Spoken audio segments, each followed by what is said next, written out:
Good morning, viewers.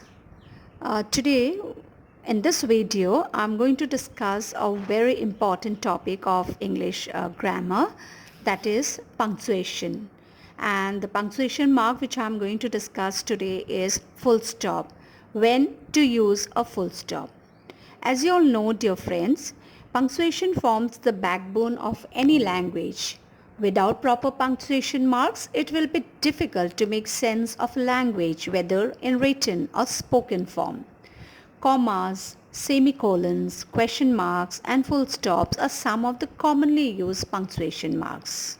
Okay, and today I'm going to discuss in detail the punctuation mark full stop and when to use it. So keep watching my video till the end, and I'm sure and I assure you whatever doubts you have about the use of full stop would all be clear. Okay, so here we go. Full stops are used to end a sentence. They indicate that a point has been made and that we are now ready to move on to the next sentence. Like other punctuation marks, they show us how to read sentences. They show us when the sentence ends. Okay, and full stop is the longest pause. It indicates that a sentence is complete. The sentence has come to an end. Okay, always remember, when you end a sentence, always end it with a full stop. So when you put a full stop, it means that the sentence is complete. We use a full stop in an assertive, imperative or optative sentences. I'm sure you know what an assertive sentence is. An assertive sentence is also called a declarative sentence, which means it's a statement. Imperative sentences are those kind of sentences which makes request, gives advice, command, order or suggestion. And optative sentences are those sentences which are used for prayer or blessings. Okay, I'll give you some examples and then I will tell you here which sentence is an assertive, imperative or optative sentences. So let's have a look at the examples. I like to eat pizza. So this is just a statement, okay, and so this is an assertive sentence, and since the sentence is completed, we put a full stop to end the sentence. School starts on Wednesday. So this is also a assertive sentence which states a fact. It's making a statement, and we have put a full stop after Wednesday because the sentence is complete. The baby's name is Grace. This is again an example of assertive sentence, and you have noticed that we have put a full stop at the end of the sentence indicating that the sentence is complete. Let us go for a picnic. This sentence is offering us a proposal, a suggestion. Okay, a suggestion means it's not a command, it's not an order. It means we are giving you a choice, we are giving you a proposal, a suggestions. You may accept it if you like, or you may reject it if you do not like. So this is an imperative sentence, and the sentence is completed, so we put a full stop there. May God bless you. So this is my good wish, my blessing to you, that God might bless you. So this is a kind of optative sentence. May you pass the examination. So this is my wish. I wish good for you. I have good wishes for you that you pass the examination. So any sentence that expresses blessing, prayer or good wish, it's called an optative sentence. So you have noticed the full stop at the end of the sentence. Please sit down is a request. So it's an imperative sentence, and the full stop is very obvious at the end of the sentence. Never speak ill of others. It's an advice. Okay, the sentence is giving a kind of advice not to speak ill of others. So it's a kind of imperative sentence, and the full stop comes at the end of the sentence. The last sentence is don't make a noise here. It's an order. It's a command. Okay, so again, it's an imperative sentence, and you must have noticed that in all these sentences it is complete sentence, so there is a use of full stop at the end of all the sentences. Now I shall explain you in detail when to use a full stop. The first thing I already discussed with you is that a full stop is always used at the end of a sentence. Okay, after we complete a sentence, we put a full stop and then we begin a new sentence. For example, my name is Ajay and I am a doctor. She went to the market, full stop, and then begins another new sentence. She bought many vegetables and fruits. We also use full stop after initials. Initials means, for example, when we use the shortened form, for example, US, U full stop, S full stop. U stands for, it's the initial. So the entire word is actually united. S is the initial of states.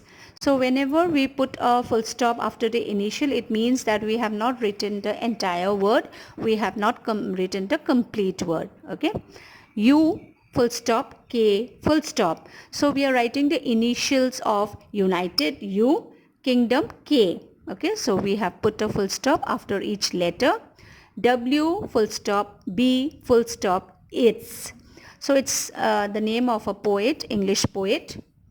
So W stands for William, B stands for Butler, and Y the full word is there. So always remember, when you use the initials of a word, always put a full stop. Full stop is also used after abbreviations. What is abbreviations? Abbreviations means when we write the shortened form of the spelling. For example, PROF, full stop, which means we have only written the abbreviation. Abbreviation means we have just used the few words, not the entire spelling. So PROF full stop means professor. A full stop, M full stop is again anti-meridian.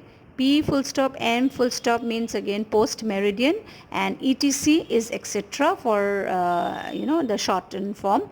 It's again an abbreviation. So remember, for abbreviations we always use full stop. Full stops can be used after the first letter of each abbreviated word. For instance, B full stop, B full stop, C. So B stands for British.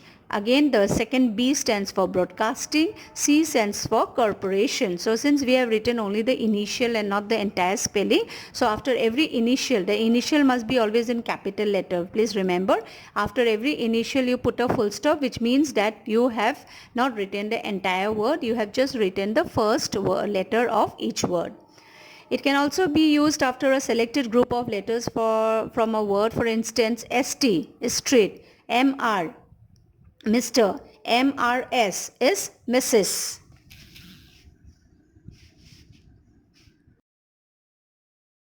Another use of full stop is in the end of the indirect question. Because indirect question is a question which you do not ask directly to the person. Okay, you do not ask directly to the other person. For example, I wondered why she bunked the class. You are only wondering, that is, you are only imagining why she bunked the class. So it's a, you want to know the answer of it. You're curious about it, why she bunked the class, but you have not asked this question directly to the person. So it's an indirect question. So hence we put a full stop after it. He asked me why I missed the concert. Okay, he asked me why I missed a concert is not a direct question. I am just reporting what he asked me. Fine. So hence it is an indirect question and we have used a full stop there. In such cases, instead of a question mark, we have to use full stop. Fine. Then the next use of full stop is in websites. Full stops or periods are also used in website addresses. For instance, www. Okay, for example, www.amazon.com, www.flipkart.com, www.snapdeal.com, and so on. So website will not work if you do not put the full stop at the appropriate place in our website address. Also in the maths, it is used as a decimal point. We use full stop as a decimal point in numbers when we are trying to show a number with a decimal. For example, he won $1.3 million on the lotto. So this is 1.3 is the decimal point. We use the full stop. Sales were up to 13.5% on last year. Again, this is a decimal point. We have used a full stop. Hot days are 1.5 more likely in winter now compared to a decade ago. So that is also a decimal we have seen, use of decimal, and so we have put a full stop there. Full stop primarily mark the end of a thought. In the absence of full stop, each sentence will run into the next and the reader will have a tough time segregating two or more sentences. This would also create confusion for the reader or speaker. Thus, full stops are an important punctuation mark without which language would become incomplete and difficult to comprehend. So if you do not put the proper punctuation mark or the proper full stop at the right place, then it might create a lot of confusion in the mind of the readers, and whatever you want to convey perhaps may not be clear to the reader, okay, or to the speaker. So you have to use the right use of the punctuation mark at the right place, ignoring which would create a lot of confusion. So in detail I discussed about full stop today. I'm sure you are clear with it. That's all for today. Today I discussed in detail the use of full stop. Okay, when you use a full stop and what would happen if you do not use the full stop at the right place at the right time. There is a possibility of creating a lot of confusion. So in order to prevent those, okay, in order to stop them from happening, we have to use the right punctuation mark at the right place, okay, at the right time. So hence keep practicing. Okay, take some examples and practice the use of full stop. I'll be back again very soon with the other punctuation marks. Until then, stay safe, stay healthy, keep smiling. Goodbye.